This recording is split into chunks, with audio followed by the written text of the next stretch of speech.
4, 3, 2, 1. Boom. Yup. And it should be going live from the feed right there. Bam. We are live. Yo, check it out. It's your boy, Be Wiggly, aka Z Melon Ninja Mutant. It's Wiggly in the game spaces. They call me Wiggly in the game spaces. Y'all can refer to me as Mike like moms do. Check this out. I have some information while I was deep diving about these Norse gods for God of War Ragnarok. Hit the like, hit the share, hit the subscribe. And this is just a little in-depth thing that I was doing. Hold on, let me make sure my mic on. Hey, yeah, my mic is on. Alright, this is just a little in-depth think tank that I was doing on myself while I was sitting here reading. And I was just looking at the Aesir and the Vanir gods and just trying to get a depiction of where they're trying to go with the new God of War, because it's so freaking exciting. Like I cannot wait until this game comes the fuck out, man. I cannot wait. Oh dang, I just messed up my 30 seconds then, y'all. I can't wait till this game comes the freak out. So I was reading up on some of my, because I don't know any gods other than the mainstream gods, Odin, Loki, and Thor. Those are the only real gods that I know. I don't really know any giants. I didn't even know that Fenrir was that wolf that was in the movie. I didn't know that. So I decided, you know what? Instead of just not knowing this stuff, I was just going to go and research it my damn self. And I was going to go and look at it myself. And I did.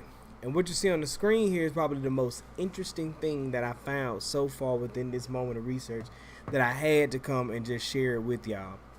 So basically, if I am reading what I read on this screen right, God of War and what we are seeing in Greek mythology, as well as this North mythological scene that we're in right now, we are fighting in the components and the makeup, the body of the first giant, Ymir. What you see on the screen, Ymir. Ymir, pronounced roughly Ymir, the Screamer. Now think about that. That's kind of crazy because the Screamer, when you scream, you usually scream in chaos. And a lot of these stories on this website, NorseMythology.org, shout out to NorseMythology.org to get them the credit. A lot of these websites, a lot of this information on this website talks about the whole Norse mythological era being born in chaos, which is all the more good. While for a game like God of War, if you're just playing on your fantasies now, stop. You're just playing on fantasy. We're having fun. We're making a game in Norse mythology. What better way to go now that I'm reading this? That a lot of the stuff develops from a form of chaos, and that's what in Norse mythology. And to add on to that, that's what the name of the original blades were that Kratos received from Ares when he pledged war to Ares to take out the barbarian king, the Chaos Blades. So this all makes sense. We are fighting in the body of Ymir, Screamer. How was life brought into existence? By speech. How was this life brought into existence in the realm that we in now? By chaos speech, the Screamer. Check this out. He's an hermaphroditic giant, meaning he got the parts of a boy and a girl, and the first creature to come into being in the Norse creation myth. As the first giant, he is the fair use by using these people's site. Fair use. He is the ancestor of all the other giants, and since almost all of the gods are partially descendants from giants, he's their ancestor as well. Another name for Ymir in some Old Norse poems is Algimir, sand, gravel screamer, the ground foundation. This got to tie into God of War because we are fighting in the body of Ymir. Now imagine that, nigga.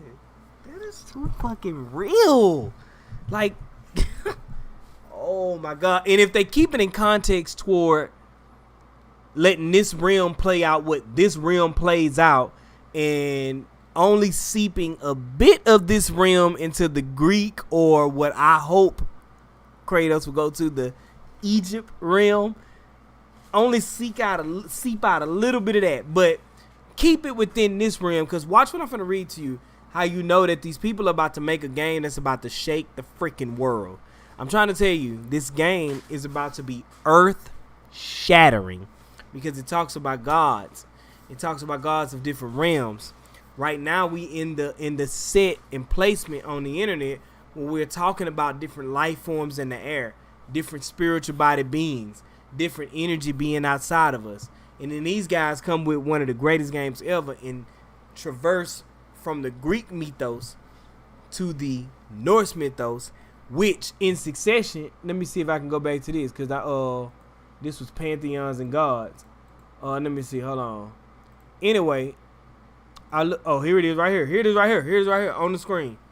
Let me move my screen out the way here real quick. Boom.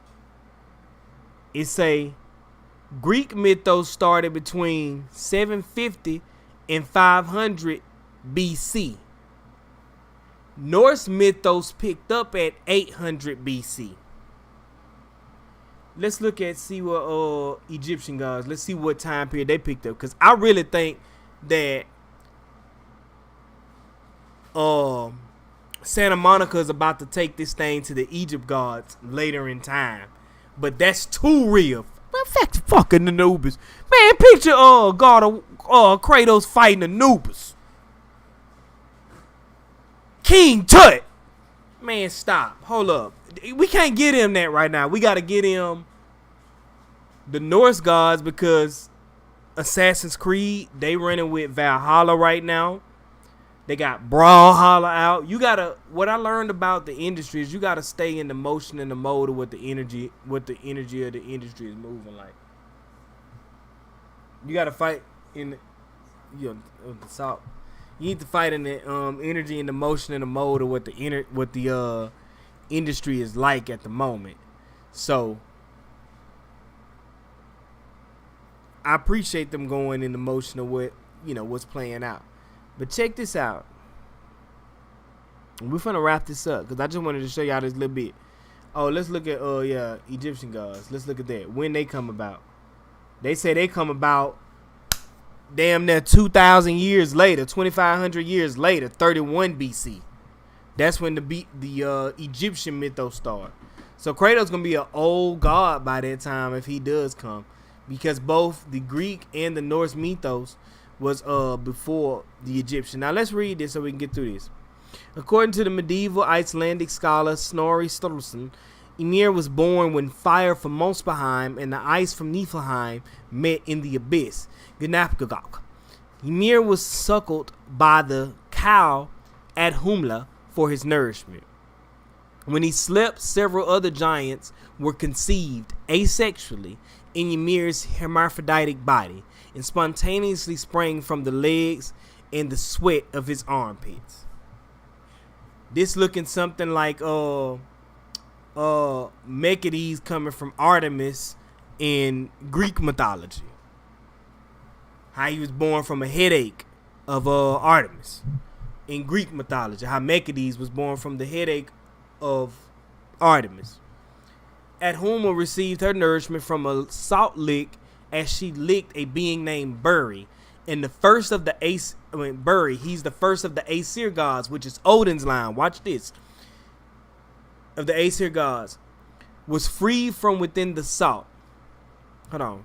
Adhumla received her nourishment from a salt lick, and as she licked a being named Buri, the first of the Aesir god, freed from within salt, he produced a son named Bor, who mated with Besla, one of Ymir's descendants. From their union came Odin.